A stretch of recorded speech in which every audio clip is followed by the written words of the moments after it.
फिर पवित्र निमजन बपतिस्मा के बारे में हमने ये देखा है, पहला रिश्ता फिर प्रतीक। उसी तरह उद्धार पहला फिर बपतिस्मा। ये एक विचार यदि अपन सही रीति से समझेंगे तो फिर बपतिस्मा के प्रति के सारे प्रश्नों को अपन सही रीति से हैंडल कर पाएंगे। प्रभु भोज के बारे में हमने शुरुआत किया है। कल मैंने आपको वचनों को सिर्फ पढ़कर उसमें से कुछ विषयों को बताया। अभी हम लोग उस इतिहास और उसके अंदर में उन इब्रानियों के जो रिवाज में वो कौन सी चीजों को करते हैं, आज तक वो लोग करते हुए आए हैं, उसके बारे में कुछ महत्वपूर्ण जानकारी को लेंगे। और हम प्रभु यीशु मसीह का जो अंतिम भोजन है इसके साथ में या इसके रोशनी में हम उसको देखने की प्रयत्न करेंगे। परमेश्वर हमें मदद करे। हमने कल क्या क्या देखा था उसको यहाँ पे पॉइंट वाइज में दिया हूं। जब परमेश्वर ने इजरायलियों को मिस्र देश में रहते हुए उनसे कहता है कि इस पर्व को तुम्हें मनाना है और ये तुम्हारे पीढ़ी पीढ़ी तक एक परपेचुअल फेस्टिवल, मतलब नित्य रूप में हमेशा के लिए मनाना है करके परमेश्वर कहता है। क्या क्या चीजें इसमें महत्वपूर्ण विषय। पहला महीना, मतलब ये उनका पहला महीना, इस जो त्योहार के साथ ही उनका जो पंचांग या उनका जो काल निर्णय शुरुआत हो रहा है, कैलेंडर उनका वैसे शुरुआत हो रहा है। और उस पहले महीने का 10वें दिन ये काम को उन्होंने करना है।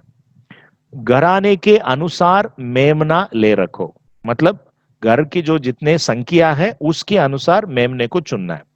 और वो मेमना निर्दोष होना है, उसमें कोई भी कलंक या कमियां नहीं होना है, और पहले वर्ष का नर होना है। और ये जो मेमना को चुनते हैं वो भेड़ों में से या बकरियों में से हो सकता है। और 14वें दिन तक उसे रख छोड़ना है, मतलब 10वें दिन उसको चुन लेना है और उसको बांध के रखना है, और 14वें दिन तक उसे रख के उसकी देखभाल करना है और उसे अच्छे से जांचना है कि उसके अंदर कोई निर्दोष है क्या, उसके अंदर कोई दोष है क्या, वो निर्दोष होना चाहिए, उसके अंदर कोई कमी है क्या, इसकी खोज में रहना चाहिए। इसलिए 4 दिन वो रखा हुआ है। वो 14वें दिन, मतलब 3 दिन के बाद 14वां दिन उसको क्या करना है, लिखा है गोधुली के समय में, मतलब एकदम शाम होने के बाद इज़राइल की सारी मंडली के लोग उसे बलि करें। मतलब एक ही समय पर इज़राइल के सारे परिवार अपने अपने चुने हुए उस 1 साल का 1 वर्ष का नर, उस मेमना निर्दोष मेमने को 14वें दिन शाम को बलि चढ़ाना है। ठीक है, अभी क्या करना है, बलि चढ़ाने के बाद उसके लहू में से कुछ लेकर जिन घरों में मेमने को खाएंगे उनके दोनों अलंगों और चौकट, मतलब दरवाजे के दोनों डोर पोस्ट में और चौकट पर, डोर पोस्ट के ऊपर का भाग है उसके सिरे पर लगाएं। मतलब उस लहू को पेंट करना है दोनों तरफ से और ऊपर में। उसकी मांस को उसी रात खाना है, मतलब उसको रखे नहीं खा सकते, उसी रात को खाना है। और उसको कैसे खाना है, मेथड ऑफ प्रिपरेशन, कैसे उसकी तैयारी करें, आग में भूंज कर अखमीरी रोटी और कड़वे साग पात के साथ में खाए। मतलब इसका एक रेसिपी परमेश्वर मेनू तैयार करके उनको बता रहे, वो मांस को उसी रात को खाना है और आग में भूंज कर खाना है, अखमीरी रोटी और कड़वे साग पात के साथ खाना है। उसको सिर पैर और अंतड़ियां समेत आग में भूंज कर खाना है। कोई भी वहां पे वेस्ट नहीं जाने देने का, उसको पूरा ही भूंज कर उसको खाना है। उसको कच्चा व जल में कुछ भी पकाकर नहीं खाना है। मतलब अधिकतर लोग क्या खाते हैं, पानी में पकाकर खाते हैं, वो उनके भी समय में ऐसा था। या कुछ कुछ लोग तो बलि चढ़ाने के बाद कच्चा मांस को भी खाते हैं। प्राचीन समय में ये प्रथा है, अभी भी कई जगहों पे आपको दिखता है। तो परमेश्वर यहाँ चेतावनी दे रहे हैं, उसको कच्चा भी नहीं खाना है और जल में भी कुछ भी पकाकर नहीं खाना। एक ही है उसका प्रोसीजर, आग में भूंज कर खाना है। ओके। और खाने का जो ड्रेस भी परमेश्वर बता रहे, एटिकेट उसका कैसे करना है, खाना चाहिए, कमर बांधे, पांव में जूते पहने और हाथ में लाठी लिए हुए उसे फुर्ती से खाना है। क्योंकि उस रात को परमेश्वर उनको वहां से निकालने वाले, छुड़ाने वाले। इसलिए वो यात्रा की तैयारी में, मतलब एक लंबे सफर की तैयारी के लिए जो उनका कपड़ा है, वस्त्र है, उनका जो तैयारी है, उस तैयारी के साथ जल्दी जल्दी उनको खाना। ये सब बातें हमने कल विवरण के साथ में पढ़े थे। ओके, और देख लीजिए उसके बाद में और कुछ बातें प्रभु कहता है। जिन घरों में वो खाते हैं, जिन घरों में ये त्योहार मनाएंगे, लहू तुम्हारे लिए, तुम्हारे निमित्त चिन्ह ठहरेगा। मतलब क्योंकि परमेश्वर ऐसा करने जा रहे हैं कि सारे मिस्र देश के ऊपर उस विपत्ति को लाने वाले। परंतु जिनके घर में ये चिन्ह रहेगा, जिनके घर के बाहर उन दरवाजे पे, उस चौखट के ऊपर ये मेमने का लहू का चिन्ह रहेगा, वो उनको बचाने वाला है। देखिए, लहू तुम्हारे निमित्त चिन्ह ठहरेगा, वो विपत्ति तुम पर न पड़ेगी और तुम नाश न होंगे। मतलब परमेश्वर सबके ऊपर न्याय को कर रहा है, परंतु वो विपत्ति इन लोगों के ऊपर बिल्कुल असर नहीं करेगा, क्योंकि वहां पर मेमने का लहू चिन्ह के रूप में रखा हुआ है। मतलब वहां पे ऑलरेडी एक मर चुका है, मृत्यु आ चुका है। उसका मतलब यह होता है कि वहां मृत्यु आ चुका है, डेथ इज ऑलरेडी कमेंस्ड, हो गया है, और उसका चिन्ह बाहर है। वो दिन तुमको स्मरण दिलाने वाला ठहरेगा। मतलब वो दिन को तुम एक बार, वन टाइम इवेंट नहीं है, एक बार मनाए बस आप भूल जाए, वैसा नहीं है। वो हर साल आपको मनाना पड़ेगा, इसलिए स्मरण दिलाने वाला। तो मैं आपको कुछ बातें यहाँ पे जो चार महत्वपूर्ण चीज बता रहा हूं कि एक घर, घर के अंदर, और दूसरा चिन्ह, तीसरा है स्मरण दिलाने वाले। तुम उसको यहोवा के लिए पर्व करके मनाना। मतलब वो एक आपके लिए त्योहार है। तुम्हारी पीढ़ियों में सदा की विधि जानकर पर्व मनाए जाएं। मतलब उसको कभी भी आप तोड़ना ही नहीं, उसको डिसकंटिन्यू नहीं करने का। लगातार आप इस पर्व को हर साल पहले महीने के 14वें दिन आपको मनाना है। तो इसमें कि क्यों इसको हाईलाइट करके रखा हूं, क्योंकि आज हम जो प्रभु भोजन करके जो विधि को हमारे विश्वास के जीवन में, मसीही जीवन में हम प्रयोग करते हैं या उसका पालन करते हैं, उसमें इन बातों को हम लोग भी उपयोग करते हैं। शायद उनके समानता में नहीं करते हैं, परंतु हम लोग इन चीजों को याद करके करते हैं। उसको अपन आखिरी में देखेंगे, आज नहीं, कल उसको अपन देखने वाले। ठीक है, यीशु के अंतिम भोजन जो है, अंतिम भोज, असल में फसह का त्योहार, ये तो मैंने आपको कल ही बताया। यीशु मसीह क्या क्या कर रहे हैं और उनका वर्णन देख लीजिए। अखमीरी रोटी के पर्व का दिन, वो दिन जो था अखमीरी रोटी का पर्व का दिन, फसह का मेमना बलि करना अवश्य था। मतलब ये कोई ऑप्शन नहीं है आपको। फसह का जो मेमना रहता है, यीशु मसीह के समय तक उसके अंदर कुछ एडिशंस आ गया था, कुछ नया अर्थ को उन्होंने जोड़ दिया था। परंतु मेमना का, मेमने की जो बलि जो होता है वो तो कंपलसरी है, उसके आप निकाल नहीं सकते, उसको हटा नहीं सकते। नगर में प्रवेश करते ही एक मनुष्य जल का घड़ा उठाए हुए तुम्हें मिलेगा। यीशु कह रहे हैं अपने चेलों को, इस तरह से तुम फॉलो करो, जिस घर में वो जाए तुम उसके पीछे चले जाना, और उस स्वामी को पूछ लेना कि हमारे गुरु को यहाँ पर अपना फसह को मनाना है। वो तुम्हें एक सजी सजाई बड़ी अटारी दिखा दिखा देगा, वहां तैयारी करना। मतलब ये बहुत ही इंपॉर्टेंट, एक महत्वपूर्ण घटना है। दूसरी भाषा में कहना है तो ये राष्ट्र घटना है, मतलब नेशनल इवेंट। कभी कभी आप ये भी देख सकते हैं कि विदेश में जो बैठे हुए उन अन्य देश में रहने वाले यहूदी लोग, जैसे कि अपन अपने भारत देश में कहते हैं नॉन रेसिडेंट इंडियन, उसी तरह नॉन रेसिडेंट जू, दूसरे देश में रहने वाले उन यहूदी लोग भी इस त्योहार को मनाने के लिए यरूशलेम, इज़राइल में आते हैं। ठीक है, तो ये बहुत महत्वपूर्ण है। यीशु मसीह भी उसको पालन किए। भोजन पर से उठकर अपने कपड़े उतार दिए। यीशु मसीह भोजन करने आ गए, परंतु यीशु बहुत ही एक महत्वपूर्ण काम कर रहे भोजन की शुरुआत में। भोजन पर से उठ गए वो, और अपने कपड़े उतार दिए। बोले तो ऊपर का जो उनका कोट है उसको निकाल दिए, अंगोछा लेकर अपने कमर में बांध लिया, एक टवल लिया, उसको बांध लिया। बर्तन में पानी भरकर चेलों के पांव धोने और अंगोछे से पोंछने लगे। मेरे प्रियो, इसको अपन समझना बहुत जरूरी है, क्योंकि प्रभु यीशु मसीह ये बात, ये पूरा काम करने के बाद क्या कह रहे थे, ये उनका महत्वपूर्ण शब्द है। मैंने तुम्हें नमूना दिखा दिया, I have shown you a model.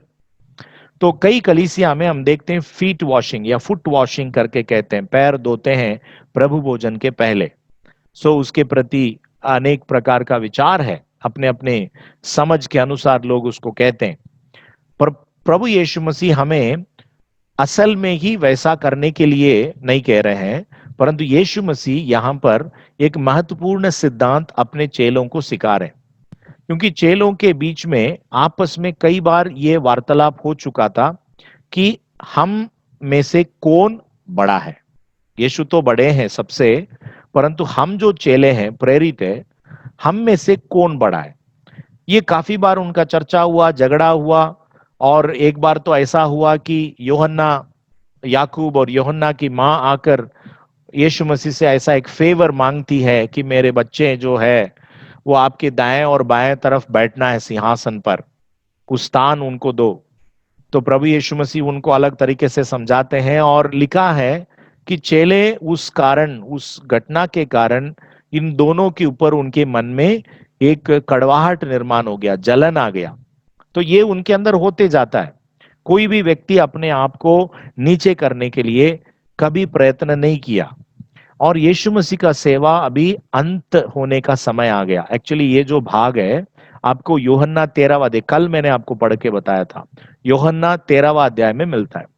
और वहां पे ये लिखा है कि प्रभु यीशु मसीह को जब मालूम हो गया कि वो जो घड़ी आ पहुंचा है, मतलब वो समय आ गया है कि अभी वो पिता के पास जाने का वक्त है, वो उन्होंने जो काम के लिए पिता के उपस्थिति से स्वर्ग छोड़कर आए थे, वो समय आ गया है।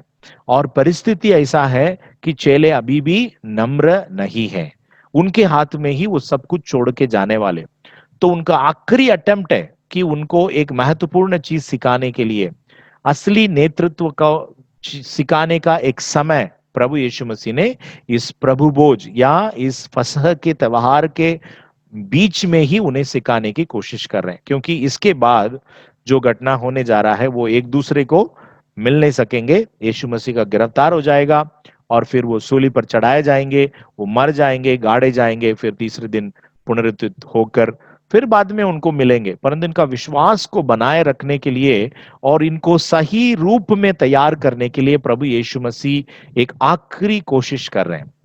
आप इसको समझ सकते हैं कि यदि आप एक अच्छे लीडर है, एक बड़े कंपनी में या कोई संस्था में आप काम कर रहे हैं, यहां तक इवन एक आप माता है या पिता है, अपने बच्चों के प्रति आपकी अपेक्षाएं जब टूट रहा है, आशा टूट रही है, तो आप सोच सकते हैं कि अब भी मैं क्या करूं उनको बचाने के लिए, उनको सही मार्गदर्शन करने के लिए, उनको मैं क्या कर सकता हूं। जो हमारे ऊपर एक दबाव रहती है, उससे कई हजारों गुना ज्यादा दबाव प्रभु यीशु मसीह के ऊपर था। तो इसलिए यहां पर यीशु मसीह उनको एक मॉडल बता रहे हैं। वो असल में कौन करते हैं, कल ही मैंने आपको बताया कि जूते नहीं पहनते हैं, सैंडल्स पहनते हैं, इसलिए पैर गंदा हो जाता है। वो एक गद्दी पर बैठकर वो अपना भोजन को करते हैं, मतलब ऑलमोस्ट लेट के करते हैं। तो कभी कभी क्या होता है कि अपना हमारा पैर दूसरे व्यक्ति के चेहरे के पास हो सकता है। यदि वो टेढ़े ऐसा लेटेंगे तो दूसरे व्यक्ति के चेहरे के पास हमारा पैर जाएगा। सो सोच लीजिए हमारा पैर यदि गंदा है तो फिर वो व्यक्ति कैसे बैठ सकता। अभी दिन भर इन लोगों ने अपना सेवा को किए, दिन भर इधर उधर सड़कों में घूमे, एकदम सीमेंट रोड नहीं है, डस्टी रास्ता है, बहुत ही धूल मिट्टी से भरा रास्ता है, परंतु किसी ने भी पैर नहीं धोया। और यीशु मसीह उस स्थान पर भोजन से उठकर वो पैर धो रहे हैं। इसका कुछ वचन भी आपको दे सकता हूं, परंतु बहुत लंबा हो जाएगा। शिमोन को प्रभु यीशु कहते हैं। शिमोन के घर में जब यीशु भोजन करने जाते हैं, एक स्त्री आती है और यीशु मसीह के पैरों को अपने आंसू से धोती है और इत्र को डालकर, उस सुगंधित है ना तेल को डालकर अपने बाल से वो पोंछती है। तो ये बातें हम वहां देखते समय शिमोन बहुत और बाकी लोग बहुत ही घृणा करते हैं, ये कैसा एक भविष्यवक्ता हो सकता है। तब यीशु मसीह शिमोन को कहते हैं कि जब मैं आया था तूने मुझे पैर धोने के लिए पानी नहीं दिया। एक्चुअली एक होस्ट का काम है, जो एक घर का मुख्य है या जो व्यक्ति ने भोजन के लिए न्योता देता है, इनवाइट करता है, उसकी जिम्मेदारी होता है कि अपने सारे मेहमानों की पैर को धोने के लिए इंतजाम करना है, तैयारी करना है। अधिकतर वो आके नहीं करता है, परंतु उनके प्रतिनिधि के रूप में घर का सबसे छोटा व्यक्ति है, मे बी एक पेड स्लेव, मतलब एक गुलाम, एक नौकर, उनके पैरों के लिए पानी डालकर उनके पैरों को धोता है। कभी कभी लोग उसको ऐसा करने के लिए पसंद नहीं करते हैं। अमीर लोग अपने अपने घरों में ऐसा दासों को, गुलामों को रखते हैं, जो इस प्रकार की मीन काम, मतलब बहुत ही छोटे छोटे काम जो रहते हैं, मीनियल जॉब्स, ऐसा काम को करने के लिए वो लोग रहते हैं। प्रभु यीशु मसीह के झुंड में, इस दल में कोई भी नीचा नहीं है, कोई भी नीचे नहीं है, कोई भी ऊंचा नहीं है, सब एक समान। सो उनमें से कोई भी एक व्यक्ति वॉलेंटरी रूप में, अरे हमारा पैर पूरा गंदा है, हमको करना है, ये सिर्फ एक सेरेमनियल क्लीनिंग करके नहीं है, असल में ही उनका पैर गंदा ही रहता है, परंतु कोई भी नहीं किया। इसलिए प्रभु यीशु मसीह उठकर, एज अ होस्ट यीशु उठकर, वो स्वयं इतना दीन हो गया कि गुलाम की तरह इन चेलों की पैरों को धो रहे हैं। तो यीशु मसीह ने वहां पर ये स्टेटमेंट के साथ उस वार्तालाप समाप्त करते हैं, मैंने तुम्हें नमूना दिखा दिया। ठीक है, यह दिन प्राचीन मिस्र के दास्तव से निर्गमन की याद है। हर परिवार एक विशेष भोजन खाते हैं जिसे सेडर कहा जाता है, जो अद्वितीय प्रतीकात्मक खाद्य पदार्थों से भरा होता है। मूसा को जल्दी में लोगों को मिस्र से बाहर ले जाना पड़ा। नरम रोटी सेकने का कोई समय नहीं था, इसलिए मज्जा नामक एक कुरकुरे चपटी रोटी बनाया गया था। यही कारण है कि फसह को अखमीरी रोटी का त्योहार कहा जाता है। तो मेरे प्रियो, आपको ये सब स्टोरी जरूर पता है। तो वो स्टोरी इस प्रकार की है कि अचानक उनको मालूम हो गया, राजा आके उनको बोलता है तुरंत तुम जाकर इन लोगों को लेकर चले जाओ, ऐसा करके कहता है। तो उनके पास में एग्जैक्ट ऐसा कोई एजेंडा नहीं है, ट्रैवल प्लान नहीं है, ये फलाना डेट में, ये टाइमिंग में हम लोग इस तरह से निकलेंगे। थोड़ा सा आप ध्यान दीजिए, ये जो निकलने वाले लोग कोई 10-20 100 हजार नहीं है, ये 25 लाख लोग हैं। और काफी समय के बाद में वो लोग, अभी कई पीढ़ी बीत गया, पीढ़ी के कई पीढ़ियों के बाद वो लोग अभी वहां से निकल रहे। बाइबल में एक ऐसा अप्रोक्सीमेट समय दिया गया कि 400 साल के बाद वो लोग निकल रहे। तो एक जगह में अपन ने समझ लीजिए 50 साल रह गए तो वो हम स्थायी हो जाते हैं, एकदम वहां पे कुछ चीजें परमानेंट हो जाती है। तो अचानक वो जगह से हमको रीलोकेट करना, दूसरी जगह, दूसरे नए जगह की ओर हमें जाना है और अपने आप को वहां जाकर स्थायी करना है, तो इजी काम नहीं है। अचानक लोगों को बोलेंगे तो बहुत ही वहां पे दिक्कत हो जाता है। परंतु परमेश्वर ने उनसे वही कहा था, अभी चलो जाओ, ये चीजें करो और निकलो।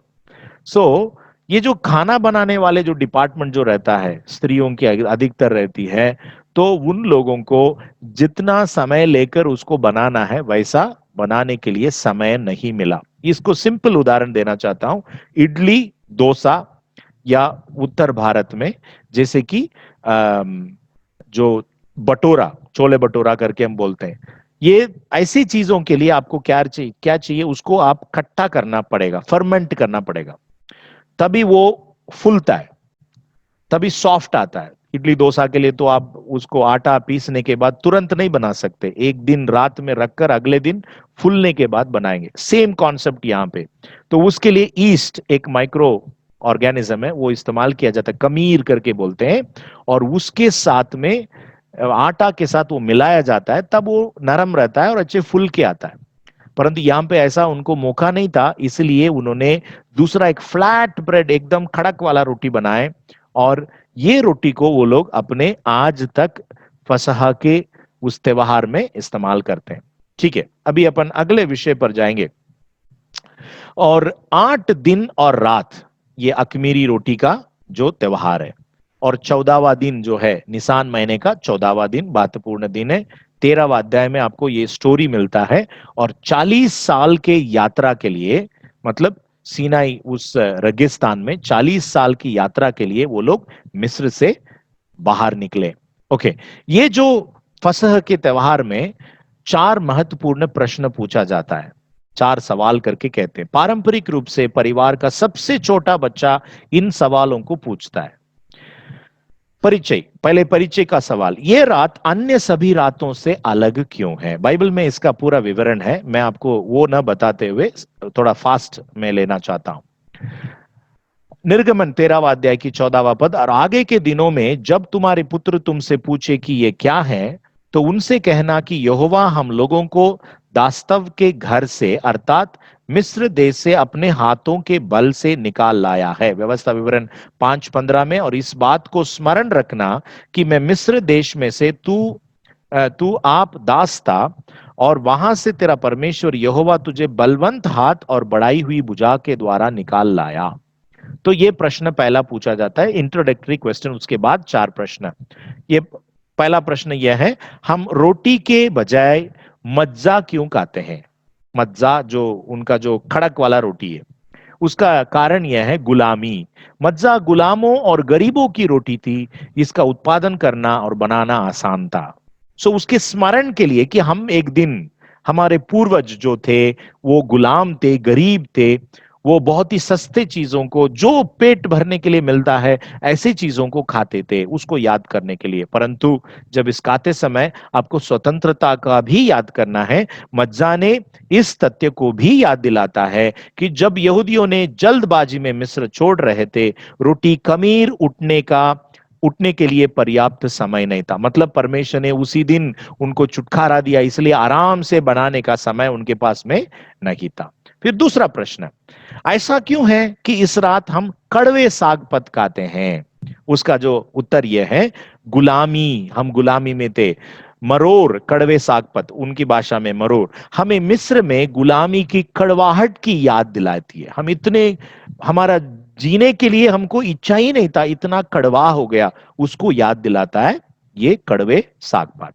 तीसरा, हम करे नमक की पानी में 2 बार क्यों डुबोते हैं? मतलब जो सब्जियां खाते हैं उसको नमक के पानी में डुबोकर वो लोग खाते हैं। गुलामी, वो भी गुलामी कारण है। नमक का पानी जिससे हम करपस मतलब आलू, प्याज या अन्य सब्जी डुबोते हैं, मिस्र में रहते हुए रोए गए आंसुओं को प्रतिनिधित्व करता है, हमारे आंसुओं को याद दिलाता है। फिर उसके बाद, उसके साथ साथ एक और चीज है इसी तरह, चरोसेट, मतलब वो एक प्रकार की पेस्ट है, फल और अखरूट का पेस्ट है, जिसमें कड़वे सागपात को डुबाया जाता है। हमें उस सीमेंट की याद दिलाता है जिसको इस्तेमाल हम मिस्र में ईंट बनाने के लिए करते। ईंट बनाने के लिए उनको जो मिट्टी से जो मसाला बनाए थे उसको याद दिलाने वाला ये पेस्ट है। और स्वतंत्रता, डुबाया गया भोजन को एक सुखमय जीवन का चिन्ह माना जाता है। मतलब जो आप करी के साथ, आपके पास में करी है, अच्छा कोई भी ग्रेवी है, ग्रेवी के साथ डुबा के खाएंगे तो आप अच्छे घराने वाले, सुख जीवन जी रहे आप, स्वतंत्रता का चिन्ह है। इसके विपरीत गरीब और दास जो है सूखा और बिना डूबा भोजन खाता है, सूखा रोटी खाता है, समझ लीजिए, ठीक है, उसको एक कॉन्ट्रास्ट के रूप में वो डुबा के खाते हैं। ओके, उसके बाद, why is it that we eat in a reclining position? ऐसा क्यों है कि हम एक लेटी हुई स्थिति में खाते हैं? वो लेटते हुए उनको खाना है। उसका कारण स्वतंत्रता, हम राजसी गौरव जैसे गद्दे पर लेटकर अपनी स्वतंत्रता का स्मरण करते हैं। सो ये 4 प्रश्न बच्चे पूछते हैं और उसके लिए बड़े लोग जवाब देते हैं। ये त्योहार के समय में सब कुछ होता है। और हम सबको पता है परमेश्वर ने 10 विपत्ति भेजा था, और आखिरी विपत्ति, 10वां जो विपत्ति है, पहलोटे की मृत्यु। ये पहलोटे की मृत्यु के वक्त ही उनका स्वतंत्रता भी हो रहा है, क्योंकि मैं कल ही आपको समझाया, इज़राइल परमेश्वर के लिए पहलोटा है। इस्राएलियों को निर्देश दिया गया था कि वे मेमने के लहू को अपने दरवाजे पर लगाएं ताकि उनके घरों को अंतिम विपत्ति से छोड़ दे, वो पास कर दे। उनके ऊपर कोई भी विपत्ति नहीं आएगा। ठीक है, मैं अभी जो आपको समझाया, इस तरह से आजकल यहूदियों का जो पैसोवर फसह का जो त्योहार या उस मील खाया जाता है, ये सब उसमें रहता है। और इसमें मैं महत्वपूर्ण एक चीज आपको बताकर हम आज का इस अध्ययन को समाप्त करेंगे। निर्गमन 6:6 से 7। इस कारण तू इस्राएलियों से कह कि मैं यहोवा हूं और तुमको मिस्रियों की बोझों के नीचे से निकालूंगा और उनके दास्तव से तुमको छुड़ाऊंगा और अपनी भुजा बढ़ाकर और भारी दंड देकर तुम्हें छुड़ा लूंगा और मैं तुमको अपनी प्रजा बनाने के लिए अपना लूंगा और मैं तुम्हारा परमेश्वर ठहरूंगा और तुम जान लोगे कि मैं तुम्हारा परमेश्वर यहोवा हूं जो तुम्हें मिस्रियों के बोझों के नीचे से निकाल लाया। इस त्योहार में या इस भोजन में, फसह के भोजन में 4 कटोरी या प्याला दाखरस पिया जाता है, 4 कप्स ऑफ वाइन। ठीक है, ये 4 कप्स ऑफ वाइन जो रहता है, 4 कटोरा, 4 प्याला, जो प्रभु यीशु मसीह भी उस प्याला को लेकर बाट लो करके जो बोले थे ना, वो बात, ये 4 प्याला को हम इस तरह से समझना है। मैं निकालूंगा, तुम्हें वहां से निकालूंगा, ये पवित्रीकरण, परमेश्वर उन्हें पवित्रीकरण कर रहा है। और मैं उन्हें दंड देकर तुम्हें छुड़ा लूंगा, परमेश्वर उन विरोधियों के ऊपर न्याय कर रहा है। तीसरा है, मैं तुम्हें छुड़ा लूंगा, मतलब छुटका, आई विल रिडीम यू, मतलब मोल देकर तुमको मैं ले लूंगा, छुटकारा। और चौथा है, मैं अपना लूंगा, मतलब तुम मेरी स्तुति करने के लिए मैं तुम्हें अपना लूंगा। सो ये चारों कप के लिए, चारों प्याला के लिए नाम है। पवित्रीकरण का कप ऑफ सैंक्टिफिकेशन, न्याय का कप ऑफ जजमेंट, और छुटकारा कप ऑफ रिडेम्पशन, और स्तुति का कप ऑफ प्रेस। ओके, इसके साथ साथ और 2 चीजें किया जाता है। एक है, मूसा की बहन मरियम को पानी से भरा एक प्याला से सम्मानित किया जाता है। एक प्याला, कटोरे में एक प्याला रखते हैं जिसमें पानी रहता है, वो मिरियम को याद करते हुए वो प्याला रखा जाता है। और एक और चीज है, जो मसीह नबी एलिया, मसीहा आने के पहले एलिया आएगा करके जो अभिवचन है, इसलिए उसको मेसायानिक प्रॉफिट करके बोला जाता है। मसीहा नबी एलिया का स्वागत खुली कुर्सी और मेज पर स्थान के साथ किया जाता है। एक एम्प्टी चेयर रहता है और दरवाजा भी खुला रखते हैं, ताकि ये मानते हैं कि एक दिन एलिया आएगा और आकर इस मेज पर बैठेगा। वैसे उनको, यहूदियों को अभी भी ये विश्वास नहीं है कि प्रभु यीशु मसीह आ चुके हैं। वो एलिया कौन है करके प्रभु यीशु कहते हैं, यूहन्ना बपतिस्मा देने वाला। लूका 22 में अपन आते हैं, उन्होंने जाकर जैसा उसने उनसे कहा था वैसे ही पाया। और वहां पर ये वचन पे अपन देखते हैं कि प्रभु यीशु मसीह उन्हें एक प्याला को देकर कहते हैं और उन्हें बताते हैं कि तुम आपस में बांट लो। यीशु मसीह ये सारी बातें बताते हैं, मुझे बड़ी लालसा थी तुम्हारे साथ ये खाऊं, और फिर से मैं जब तक परमेश्वर का राज्य नहीं आएगा तब तक नहीं खाऊंगा। और अभी ये वचनों को आप आराम से पढ़ लीजिएगा, ये होमवर्क है आपके लिए। लूका 22वां अध्याय 18 से 22 पढ़ लीजिए। और भी जितना पैसेजेस है प्रभु यीशु मसीह के अंतिम भोजन के बारे में पढ़ के, कल हम लोग इस प्रश्न के साथ शुरुआत करेंगे। आप सुसमाचार में कितने प्याला पाते हैं? कितने प्याला दिखता है? एक प्याला दिखता है कि एक से ज्यादा दिखता है? प्रार्थना करेंगे।